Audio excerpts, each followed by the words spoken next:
Interview d'Harry, 4e partie, le Forshag, sport et jeux de contact Urma. Bonjour à nouveau, merci d'être ici avec moi une fois de plus, j'espère que vous allez très bien aujourd'hui. Je suis Marie. Cette information peut être vue comme de la science-fiction ou comme le spectateur le voit le mieux et je la poste uniquement à des fins de divertissement. Cependant, je prends mes informations très au sérieux et pour ceux qui ont des yeux pour voir. Ceci est la 4e partie d'une très longue interview que j'ai eue avec Harry Char, le tigre Urma, le 23 février 2024. Les mots sont les miens car j'ai dû les traduire en anglais à partir de la langue allemande que j'ai utilisée pour communiquer avec Harry, mais je fais de mon mieux pour conserver son sens et les mots qu'il a utilisés. Harry, en continuant avec nos questions, pourriez-vous décrire les sports Urma, ou les sports que les Urma en tant que race stellaire aiment jouer chez vous et dans votre culture? Nous aimons beaucoup jouer au Forshag. C'est un jeu avec plusieurs variantes, nous parlons de l'une des plus populaires. Il y a 12 joueurs dans un stade rond, ou une zone où nous jouons. Il n'y a pas besoin que ce soit un stade. Chaque joueur a son propre but qui est placé autour et au bord du cercle du stade là où les chiffres seraient sur une horloge, et où chaque but est également numéroté de 1 à 12 comme sur une horloge, et correspond au numéro du joueur. Le stade fait environ 100 mètres de diamètre lorsqu'il est joué professionnellement, mais sa taille varie beaucoup lorsqu'il est joué de manière informelle. Dans un stade chez nous, chaque but peut être un arc métallique, plein de travail artistique en métal Urma élaboré, représentant des félins, ou un arc simple avec des dimensions exactes, assez grand pour qu'un seul Urma puisse passer à la fois. Mais lorsqu'il est joué de manière plus informelle, les buts peuvent être faits de ce que vous voulez, cela peut même être un cercle dessiné sur la terre ou le sable, avec un bâton. Au centre du terrain circulaire ou du stade, il y a un autre cercle tracé en blanc sur le sol, et dans les stades bien établis, le sol est recouvert d'une sorte de matériau absorbant les chocs, similaire au caoutchouc, mais lorsqu'on y joue ailleurs, le sol est tout ce que vous avez, et celui où vous êtes. Lorsque ce n'est pas dans un stade, le meilleur endroit pour y jouer est sur le sable comme sur une plage, vous comprendrez pourquoi. Lorsque le jeu doit être joué, un sac spécialement conçu est placé au centre de la zone de jeu, dans ce cercle dessiné sur le sol, et à la même distance exacte de chacun des 12 buts. Le sac est fait d'un matériau très résistant, avec de la sciure de bois, ou un matériau spécial semblable au caoutchouc à l'intérieur. Il a toujours le même poids, environ 60 kg, et est recouvert de fourrure artificielle, car il représente un animal mort, la proie d'un grand chat. Lorsqu'on y joue dans un stade, de manière professionnelle, avec de nombreux Urma assis et regardant tout autour, chaque joueur commence le jeu dans son propre but. Ensuite, lorsque les trompettes annoncent majestueusement que le jeu est sur le point de commencer, les joueurs se préparent en position de sprint, et le jeu commence au son de puissants tambours et d'un canon qui tire. C'est là que tous les joueurs courent violemment et de toute leur force et puissance sur leurs 4 pattes pour atteindre l'animal mort artificiel au centre du stade. Le but de ce jeu est de se battre pour l'animal mort contre les 11 autres adversaires, et celui qui parvient à porter, traîner ou faire passer l'animal mort au-delà de l'arc de son but, gagne. Comme vous pouvez l'imaginer, c'est un jeu très violent, mais les Urma l'adorent. Comme pour tous les jeux, certaines règles doivent être suivies, et celles des griffes et des dents ne peuvent pas être utilisées contre les autres joueurs. Vous ne pouvez pas combattre votre adversaire à la tête, et vous ne pouvez pas transporter l'animal mort avec vos dents. Cette dernière règle est parce que trop d'Urma ont perdu leurs dents en jouant à ce jeu violent. Une autre règle est que les mâles et femelles Urma ne peuvent pas jouer l'un contre l'autre. Il y a un jeu pour les mâles et un autre pour les femelles, car la différence de taille et de force est très grande.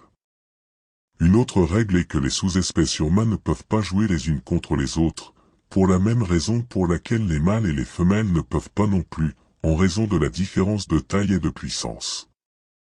Cela signifie que vous ne devez pas placer des léopards et des panthères contre des lions et des tigres, car ce serait un match très injuste. Pourtant, ce jeu est joué presque exclusivement par les mâles Urma, où les sous-races qui excellent le plus sont les lions et les tigres, en raison de leur masse et de leur force supplémentaire. Les joueurs utilisent une protection sur leur corps, en particulier sur leurs parties vulnérables, comme leur ventre et leur cou. C'est comme un gilet blindé en cuir rembourré, avec des renforts en caoutchouc, et il est généralement orné par chaque joueur, qui choisit également ses couleurs et ses emblèmes. Cette protection comprend également un museau protecteur sur le visage, pour éviter de perdre des dents pendant un jeu, ce qui est la conséquence la plus courante de ce jeu. Est-ce pour cela qu'il manque la pointe d'un de vos crocs, Harry? Non, c'était une stupide chute de chat, voyez-vous. Je l'ai cassé accidentellement quand j'ai sauté du haut d'un mur sur un sol dur. J'ai stupidement mal calculé mon poids, donc je suis tombé sur ma bouche, quand j'étais plus jeune. Oh, désolé pour ça, Harry. Peu importe, comme je le disais, ce jeu est aimé par tout le monde chez nous, car il nous aide à nous détendre, et à évacuer toute la rage des Urma et le besoin d'action que nous avons toujours. Oui, c'est très violent et peut entraîner des blessures, car les joueurs se battent pour l'animal mort artificiel, car ils utilisent toute leur force, ils ont également recours à des coups de pied pour éloigner leurs adversaires, ce qui est l'une des manœuvres les plus utilisées lorsque le joueur avec l'animal mort est déjà au sol, abattu par les autres pendant le combat. Par coup de pied, je veux dire un lancement de coups de pied félin, où l'adversaire peut finir par s'envoler, car les pattes arrière des Urma sont très fortes. Même les chats domestiques utilisent cette manœuvre lorsqu'ils se battent les uns contre les autres. Ce jeu a de nombreuses variantes, par exemple lorsqu'il est joué de manière informelle, il peut être joué par seulement 2 adversaires. Il y a une variante inverse de ce jeu, où les adversaires doivent se battre l'un contre l'autre pour placer l'animal mort à l'intérieur du cercle au centre du stade ou du terrain de jeu, tandis que les autres tentent d'empêcher que cela se produise, et qui en même temps tentent de faire la même chose. Cette variante n'est pas beaucoup utilisée, car elle se termine toujours par un grand tas de chats se battant au centre du terrain de jeu, et il est presque impossible pour eux de s'accorder sur qui a placé l'animal mort au centre en premier. Lors de ces jeux, l'animal mort artificiel est généralement tout déchiré et détruit avant la fin. Lorsque cela se produit, l'arbitre arrête le jeu pendant quelques minutes, pendant que l'équipe de nettoyage enlève la partie de l'animal mort artificiel, balaie la zone, et un nouveau est placé au centre du terrain de jeu, pendant que les joueurs se reposent, boivent de l'eau, et soignent leurs blessures. Ensuite, les tambours recommencent à battre, le canon tire, et les chats courent de nouveau au combat.